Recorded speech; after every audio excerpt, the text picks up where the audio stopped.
Hello everyone. In this video, we will see an exercise on QlikView. The objective of this exercise is how to insert an image in QlikView. In QlikView document, basically, this is the sheet. This is the main sheet. This tab, and this is your sheet background. So, how you can insert an image in this particular sheet QlikView document.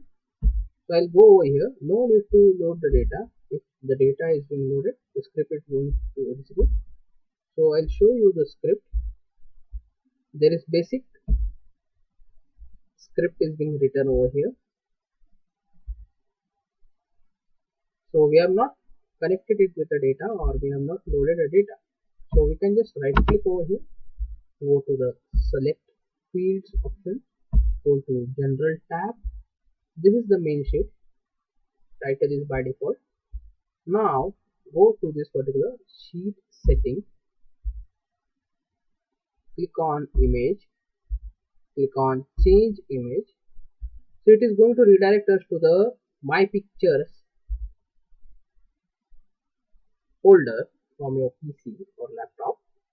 Then if you want to insert this particular image, I'll click on this particular image, click on open.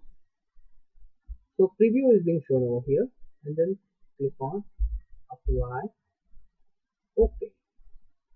So this image is being inserted over here. So that's it. I hope you have understood how to insert an image in QlikView document or in QlikView sheet. Thanks for watching and have a nice day.